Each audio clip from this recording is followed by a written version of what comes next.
as Paul mentioned, this is going to be two talks combined into one, and I'll talk more about the smart labs focus, the research side of things, and later on, Glen Kappel and Dave Beckford from WaveDNA, music software development company, will talk about the application side of things.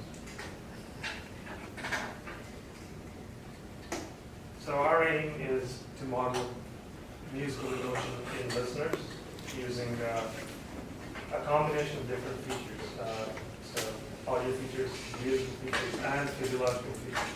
So as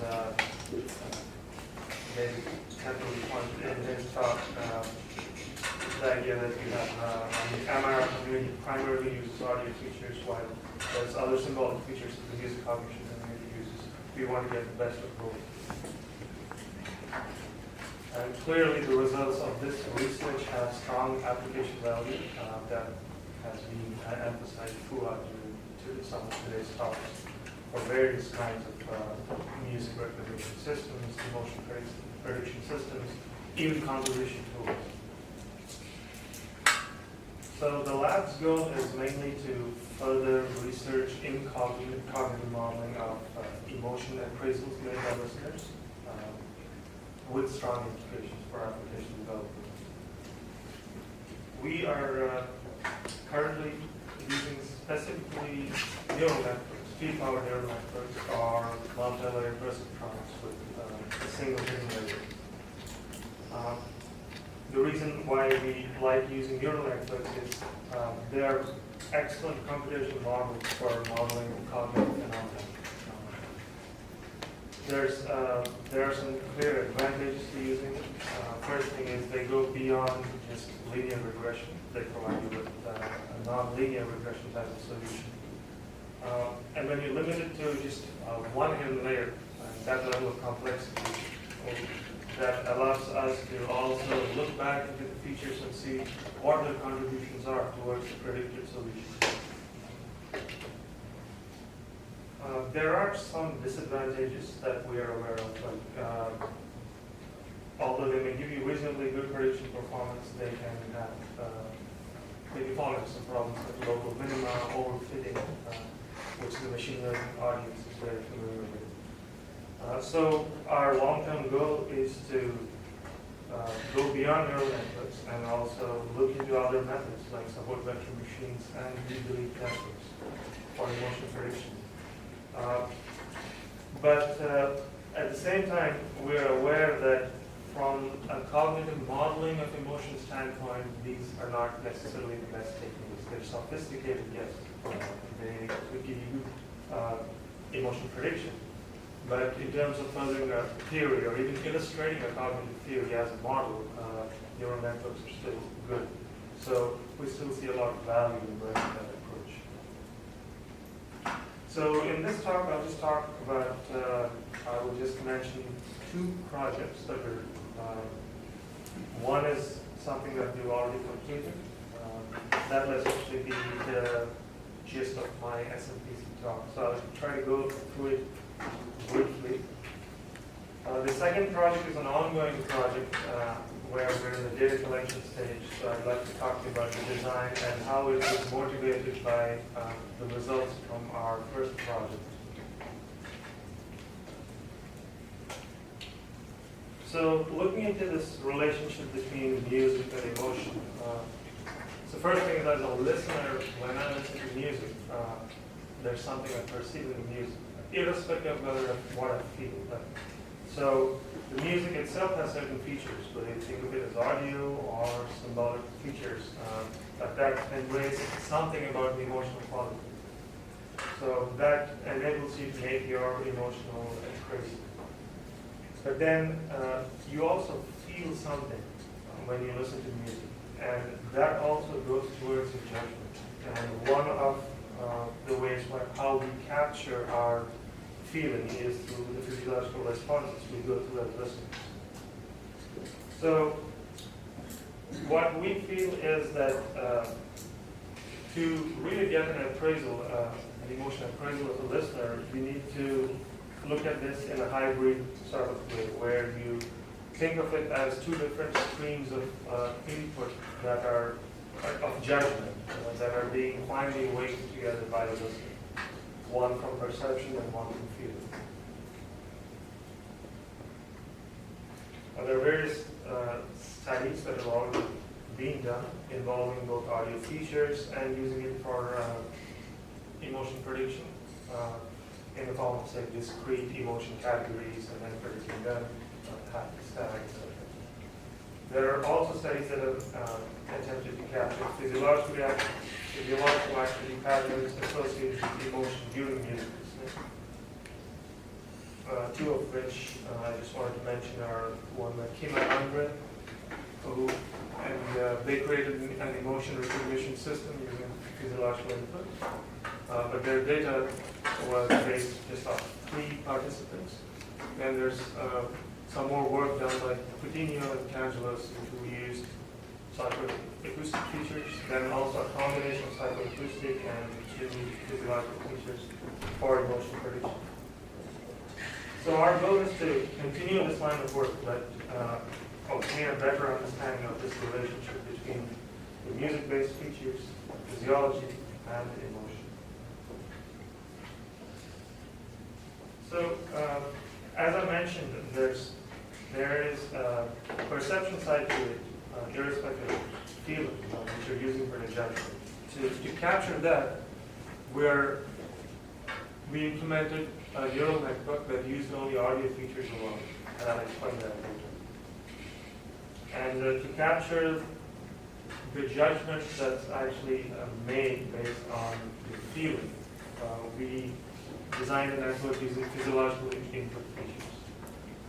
And then we combined both these features to see if predictions would improve, and what could we make out of that kind of a model.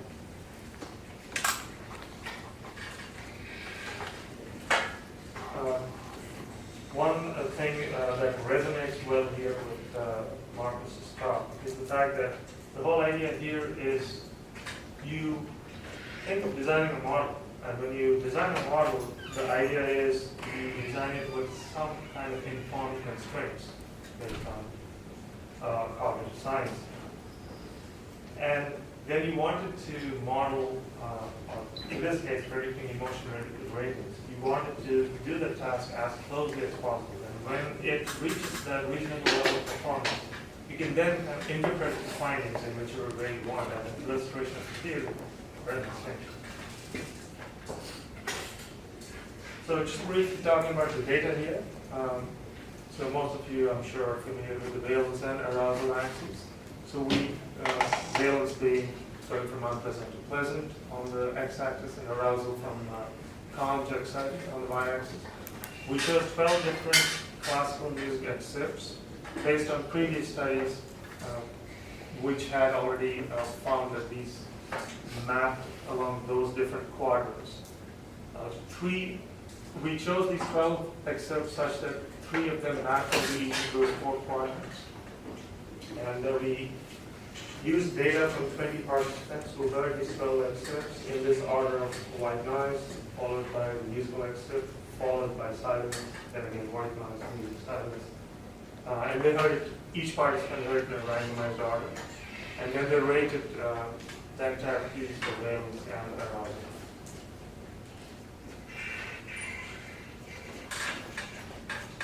So I'm just talking about the first network here. So we derived 13 features from audio obtained using MIR toolbox, and these features were arranged from low-level acoustic features such as, say, brightness, rhythmic snare, inharmonic, then event density, low energy, and range from, say, low acoustic features like that to mid-level musical features like mode and additive harmonics could be one musical feature. So the network design is quite simple. It's a straightforward neural network, feed-forward neural network that is trained using batch propagation. Those are the 13 audio features which, after being derived, were scaled down to between 0 and 1 so that the network maximizes its learning. And we had one layer of hidden units, and then just an arousal and availance output units.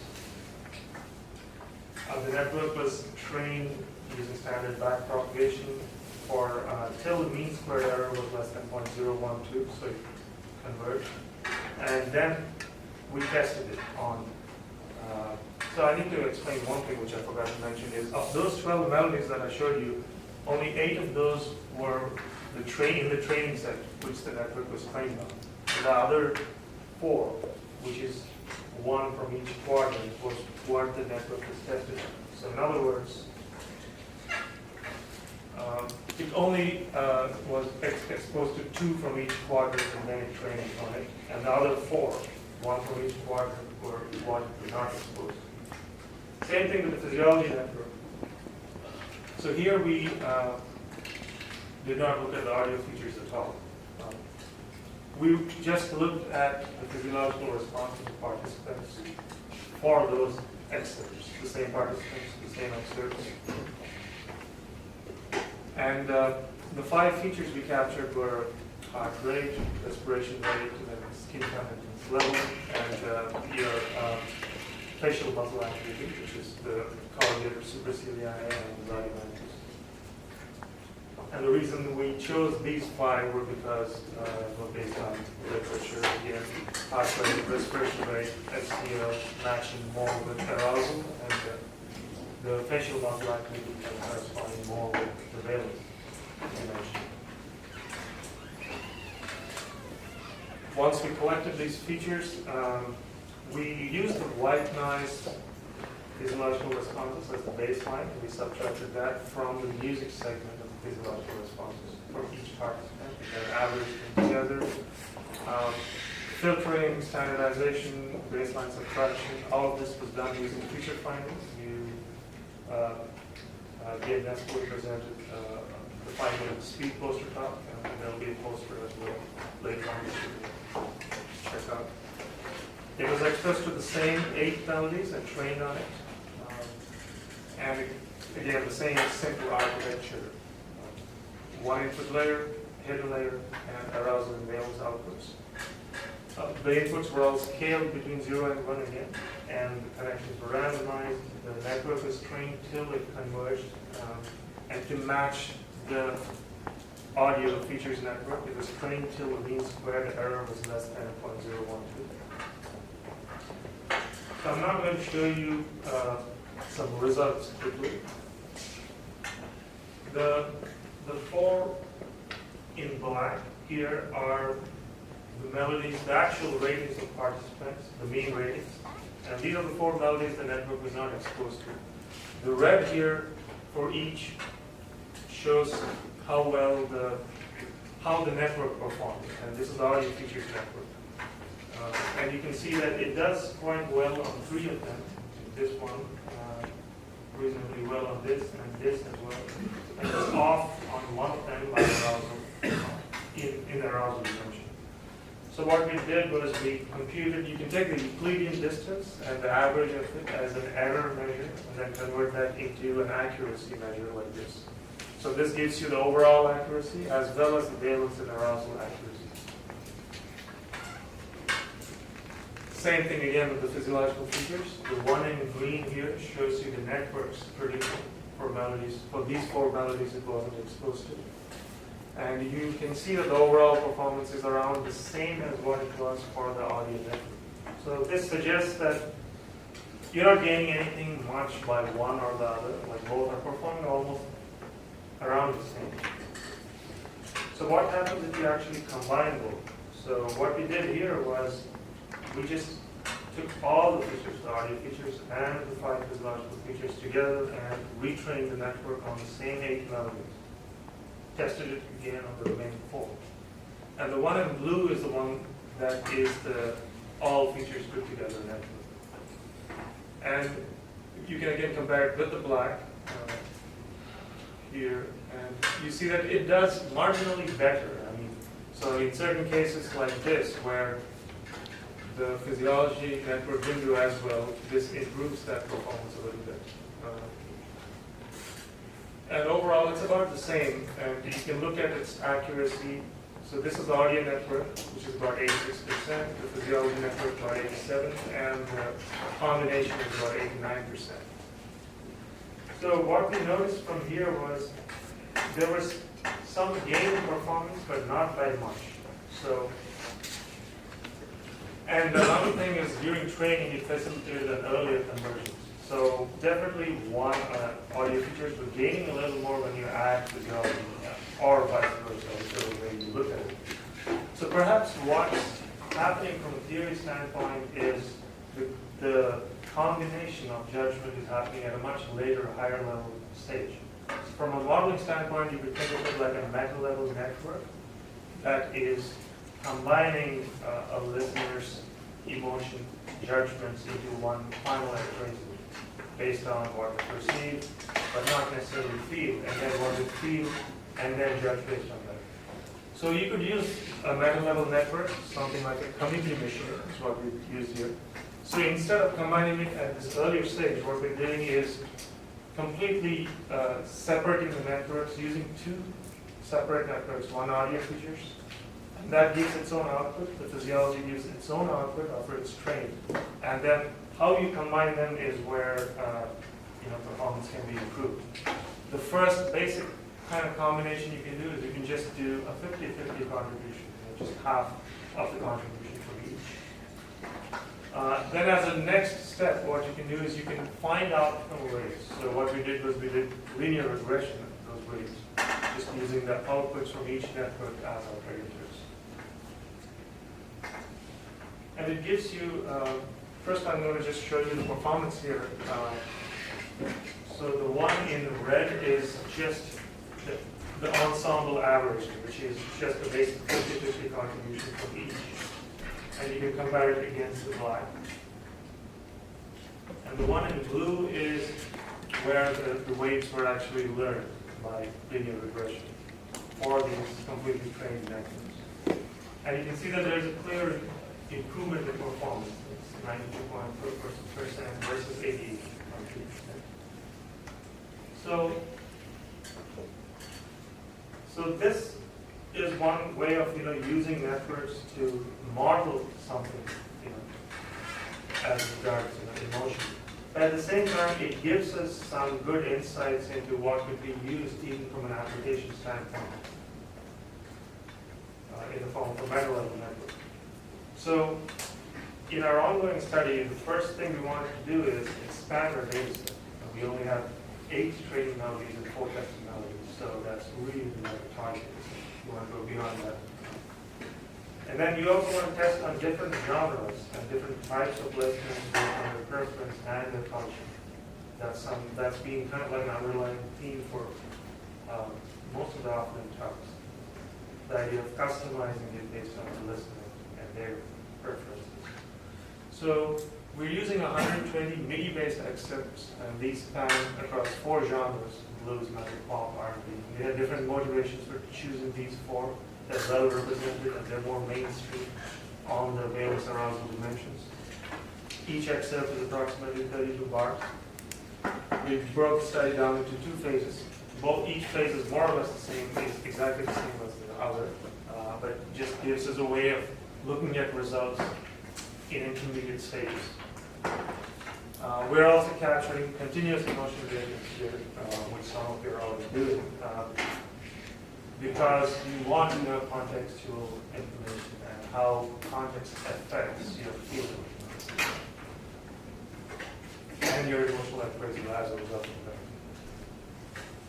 And we're also asking participants to provide a familiarity rating, because that gives you an extra bit of information, as well as answer a questionnaire on their listening preferences regarding genre.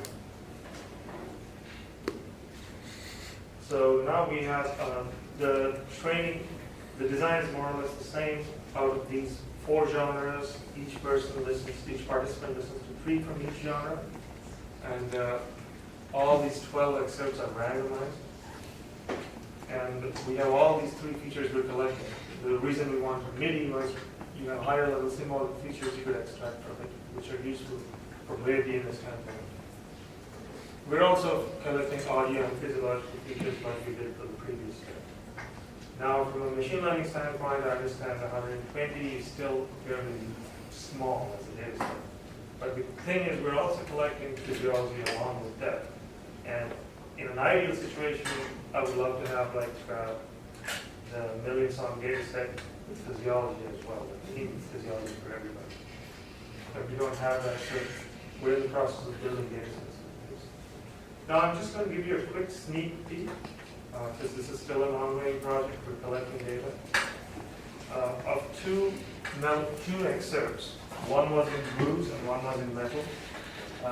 Now, these are high-quality MIDI versions, so they do lose some of the quality from the actual audio file, but you still kind of get the feeling that this is blues.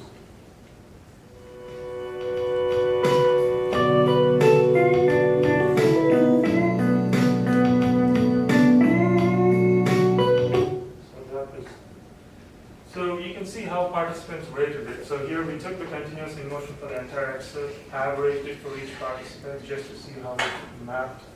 You can see that it's laid back, it's not as arousing. Most people either thought it was calm or peaceful or something along those quadrants, but nothing too arousing, and the mean kind of shows that here. For metal, however, let me first play you. This is my favorite band, Pantera. Again, it's not the audio file, but you still get the feel quite well through the video.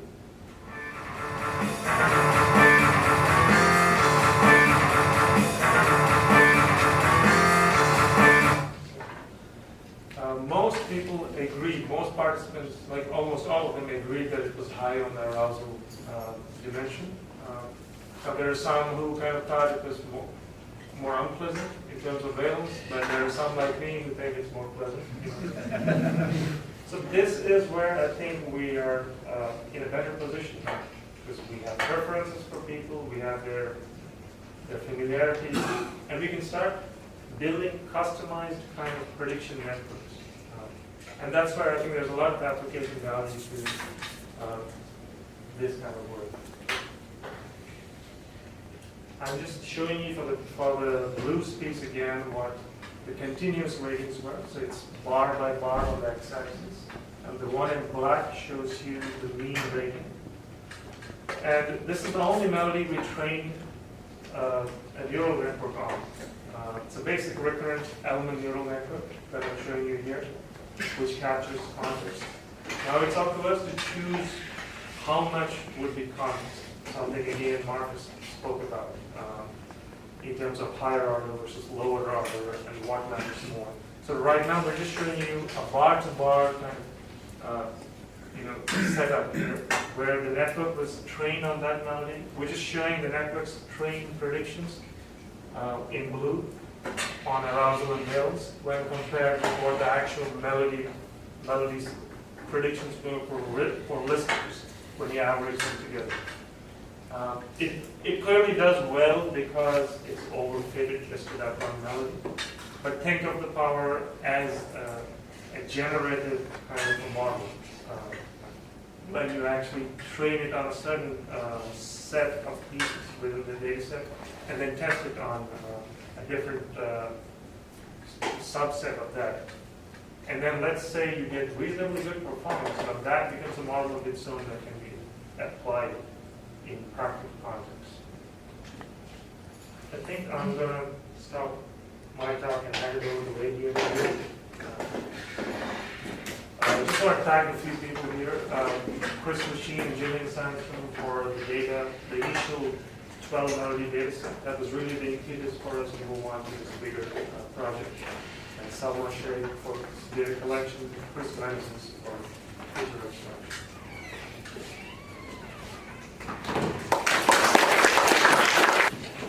So hello, I'm going to just follow up on what Naresh was presenting, and I'll show you give you a better idea of some of the mini-level features that we're adapting Naresh's previous experiment to. Thank you. So that you can imagine how this might work. Like Naresh said, we're still in the early stages of this study, so we're really just gathering the data. So you'll have to use your imagination here for a fair bit of it. Way back. Hold on.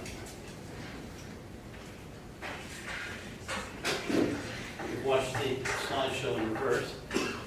Okay, so this is just a graphic showing the two teams that are involved in this project. It's funded in part by a NSERC CRD grant, a collaborative research and development grant between industry and academics. Those are the members of the team. You're familiar with Naresh and Frank. I'm Glen from the WaveDNA team, and Dave Beckford, our lead inventor, is here too, and he will possibly join us during the question session to answer other questions about data sets and such later. Okay, so the things I'm going to cover here, and I'm going to try to be quick because I know we're behind time, is who we are and why we are here. What are those WaveDNA features Naresh alluded to? How those WaveDNA features and the results from Naresh's experiment might end up showing up in a music production and composition tool. That's our main focus is WaveDNA. I'll get to that. And then we'll touch on some stuff about the issue of shared symbolic online data sets that would be a benefit to researchers and certainly be a benefit to us as well with our software development. So we're a Toronto-based startup. We're keen to bring music information retrieval techniques and music informatics into music and music cognition findings into software-based music composition and production environments. We're interested in data mining music not just for analysis purposes in and of themselves, but for the further purpose of guiding or informing the music making process for users of digital audio software such as the popular digital audio workstations like Ableton, Pro Tools, Cubase, Logic, and so forth. So for example, we in our software, we look to provide weighted suggestions or recommendations for a particular instrument, given a particular genre or style selected by the user, who could also add additional filters to produce a particular mode of content. So it's sort of like an atomistic music recommendation engine for software-based music makers. So they're getting suggestions of particular patterns in a particular instrument or particular note sets, given the constraints that they provide. We presented at previous CogMIR seminars, that seems repetitive. So here's basically the circle of relationships that we have with the Smart Lab now, and what we'd like to be, what we're open to doing with other universities. You'll see that we have Smart Lab and Ryerson logos there. They feed different types of research, such as earlier studies that we've done and the one that Naresh has just described. We try to use that stuff to build applications such as liquid rhythm that I'll give you a brief glimpse of to show you how this stuff shows up in the software. We'd also like to use that to put all of our data that users make or anything like that if they're willing to release, plus any data sets that we can collect when we're doing all our studies, to make it shareable and accessible to other universities. And they would also be able to use our feature sets and tools in order to conduct further research. And hopefully those things would feed back into Ryerson and produce additional research. I suppose we could put another line here that we would certainly be open to working with other researchers more directly, particularly for issues of data sets, key finding, root discovery and root movement, these kinds of things. Many of these things have been touched upon on presentations we've seen today. So let me introduce you to a few of the concepts that are central to our representation system, and those are the things that will yield the features that we can attach things to. Two basic concepts, grouping structures and positions within groups, which is basically beat strength or salience, which has also been touched on. So the two basic grouping structures we have, as you've seen previously from one of the posters, very Jack and Duff and Laerdal-like groupings of 2 and 3. We use these at various hierarchical levels. So there's group 2, group 3. You see the different shaded regions. Darker shaded regions really give structure or form to eighth note beats, or events that happen within eighth note beats. So each of the beat forms is 1 eighth note long, and they are then time signature independent, so the same set of elements or concatenations are usable in all different time signatures. So they can hold different notes on positions, combinations of rests and events. The bars above there indicate velocities for the respective notes. So those are the structures that you see in our software to indicate different types of beat divisions within each eighth note. Bar forms are the sort of grouping structures that use the same binary and ternary structures to provide structure for the entire bar. So what they do is basically provide seats for beat forms.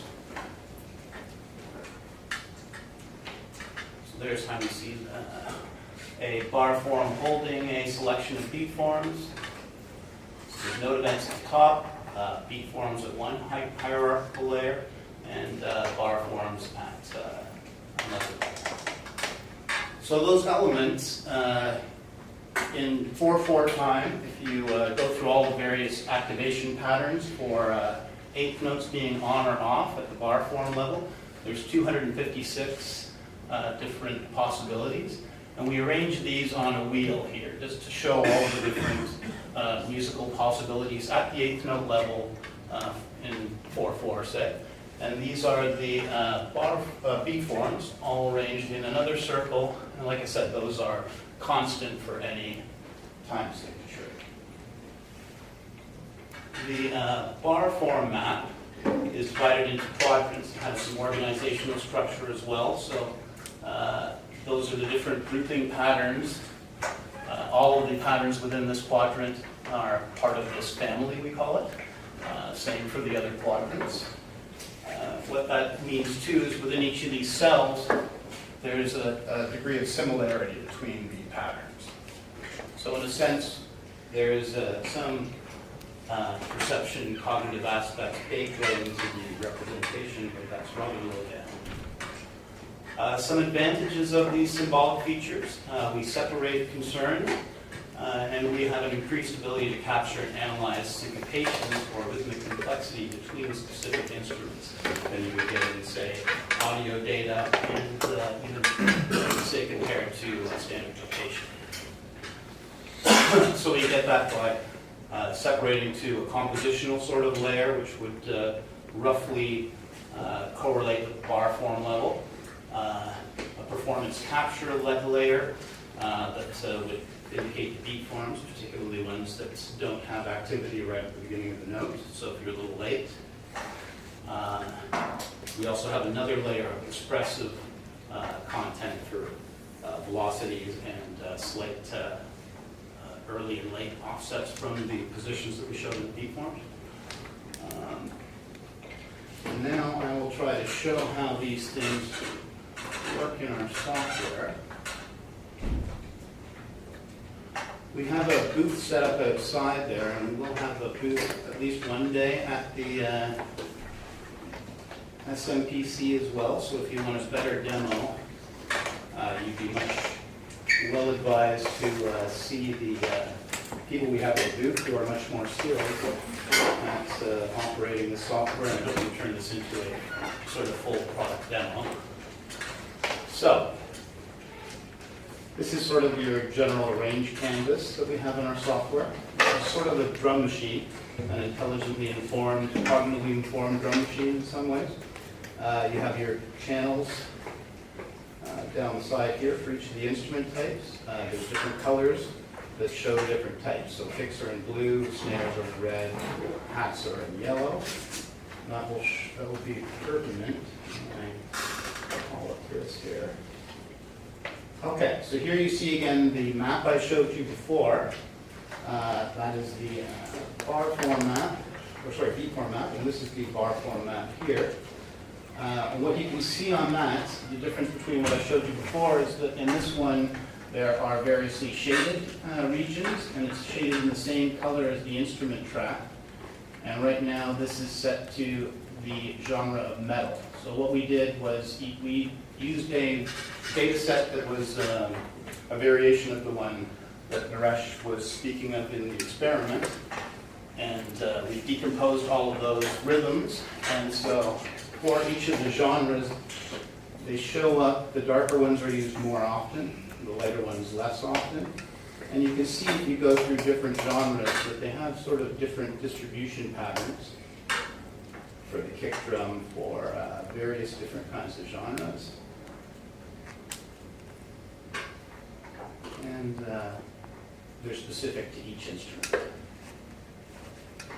So I can use this as a sort of guide to build a beat. Naresh likes metal, so let's we'll build a metal beat.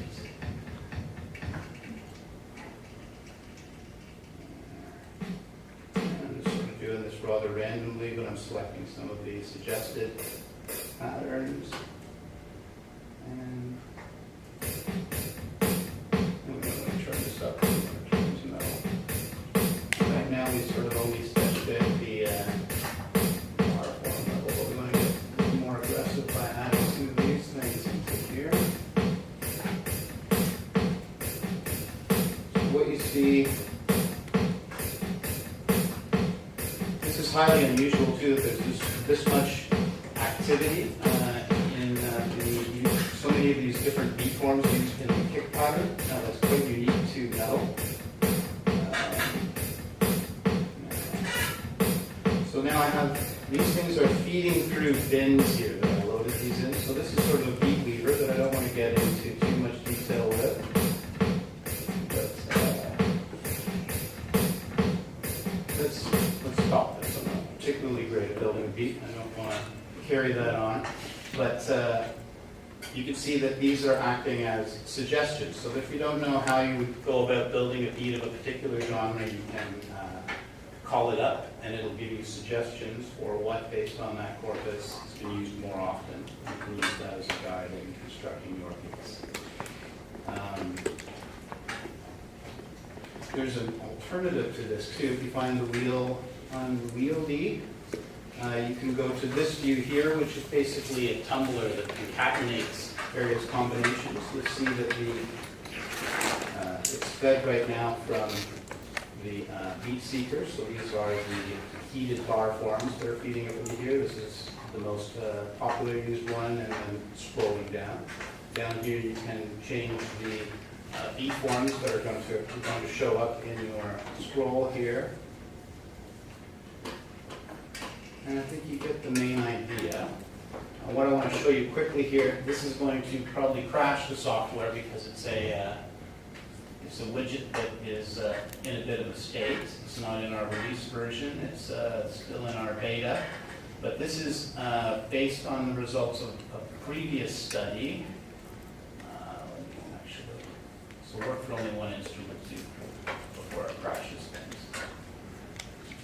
So what this is we presented all of the bar forms, the 256 activation patterns that are in the time signature of 4/4, excruciatingly to a bunch of student listeners, and we had them rate them for how orderly they are, or how stable they find the pattern to be, and how active or arousing or busy they find it to be. So they're listed here. You saw the 4 quadrants of families. Those are corresponding to the colors. You can also show how much they're used in a particular, how much they're used overall by size here. So now that larger one here is the ubiquitous snare hit on 2 and 4. Even though it's not lining up with our render here, kind of ignore that. We would have cleaned this widget up, but the developer who knows this code the best went on vacation just a few days ago, so that made it difficult for us. But you could say now use this in conjunction with the wheel.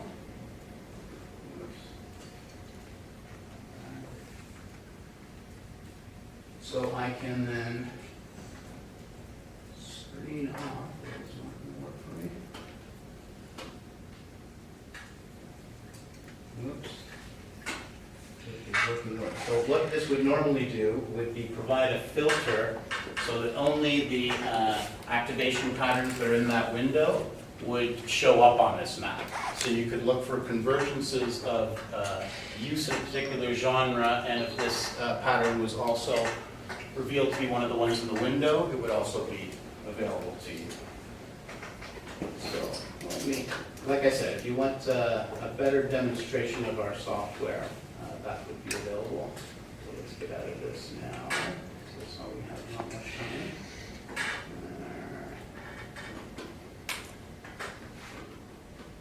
And let's go back.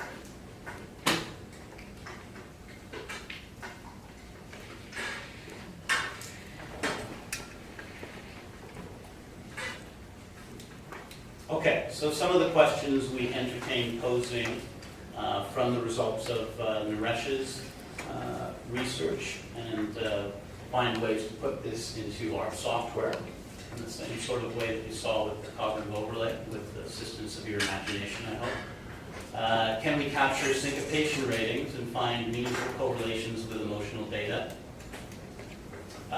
Are songs or sections that are rated highly for agitation more reinforcing between particular instruments? We refer to this as event colliding, so that's if the event is happening at the exact same metric position at one hierarchical level or the other, or whether they are avoiding each other, dancing around each other in a more collaborative way. What are the metric harmonic relationships between the bass line and the main melody for songs or sections that receive particular valence arousal ratings or physiological spikes? You'll see that my thinking is preoccupied with bass lines and how they combine with drum instruments, because that's the next application that we've been working on. Are there any relationships between percentages of chromaticism in bass lines and particular emotional data? These are just a few things off the top of our heads. I think there's an enormous amount of things that we could extract from there. So some ideas about how this type of research might work in a composition production workflow. Let's say I want to build a metal song to impress my friend Naresh, but not a progressive metal jam, rather a power ballad, because that's the kind of guy I am. I have no idea how to do this. I'm not kidding. So I might want some guidance. So I could load up Liquid Rhythm and set the beat seeker to metal in the genre selections. Then I could turn on a cognitive filter and screen for patterns that turn out to be rated sad according to the results of our study or the resulting algorithms that we pull out of it. And now I would have some way to start sketching out my metal ballad. You can imagine doing that for other instruments as well, in a way analogous to what I tried to show you with the beat seeker and cognitive overlay. Possible alternative workflow, we could build a song or section using only the beat seeker or your wits, but then consult a sort of cognitive appraiser as a second set of AI-ish ears to reassure you that what you're building is likely to produce the desired result you had in mind when you were composing it for someone else. If you haven't just been listening to the same piece and convincing yourself that it sounds a certain way, you can consult a fresh set of ears.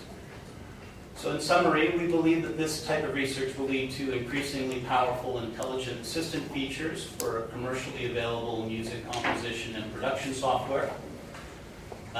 Clearly, different types of automated music generation will be possible. But we think for us, it's important that the creative decisions still trace back to the intent of the user. So in contrast to, say, canned band-in-a-box type of music generation where you just select a genre and hit randomize and see what happens, you would have a lot more control to provide certain constraints and direct the software to do certain things, and it would sort of just fill in the blanks under the specifications and constraints that you put into it. So that's pretty much the end of this part. I think I'll invite Naresh back up here to answer questions.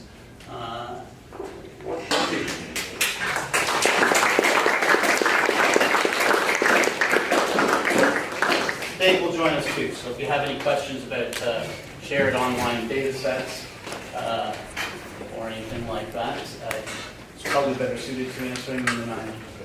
Actually, a word on that. I am Dave. Oh, you'll have a couple of words. Yeah, so I spent some time in the past life as a research programmer, and I know that working from in labs and stuff like that, I see a lot of people who have the skills to analyze data sets, you know your stats, you know how to work things, you know how to do charts, that's great.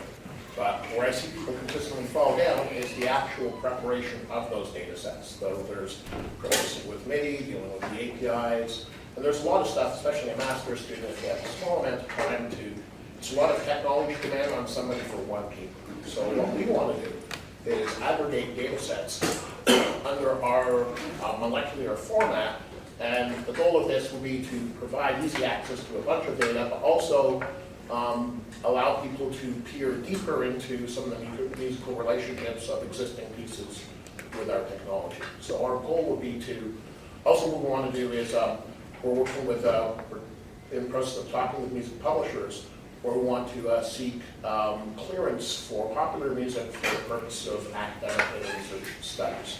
So we're trying to build a synergy between academics and productions because we believe it's a virtuous circle that music analysts and music composers are really the same person, even though they don't know him. So, there you go.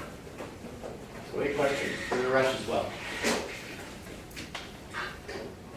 I have a question for Naresh, if that's okay.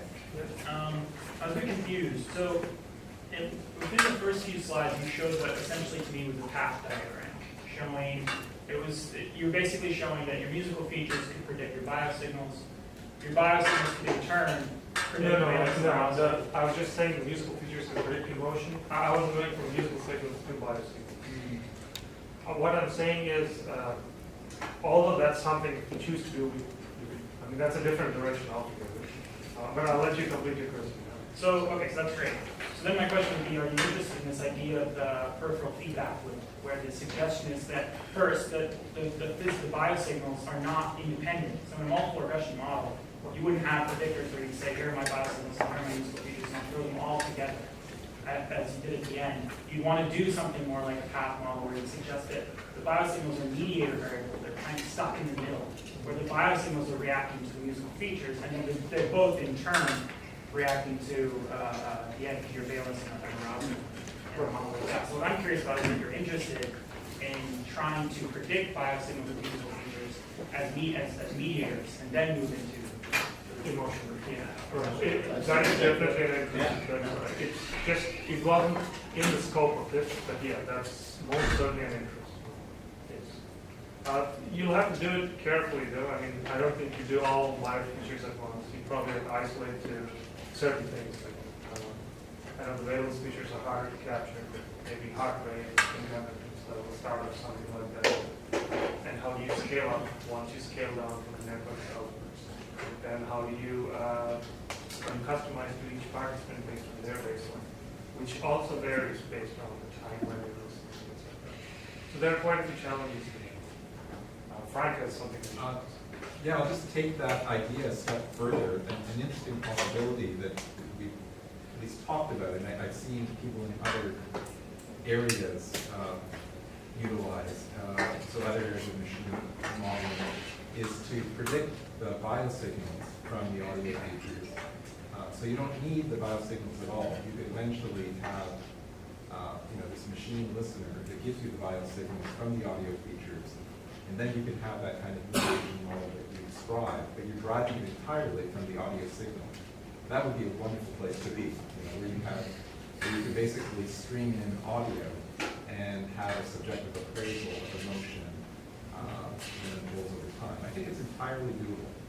People are doing that kind of work, for example, in emotion regulation and speech. There's some work going on this.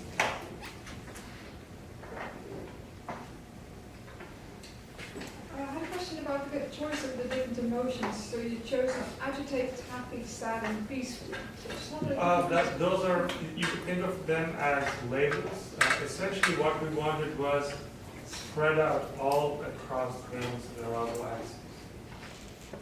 So that's the whole reason why we stayed away from discrete labels. Although the labeling is just kind of like a guide for us to say, on average, people tend to think this is a happy quadrant. Most people generally tend to think this is more agitated, but there could be You didn't several use others. those labels in your computation then? No, we didn't use it.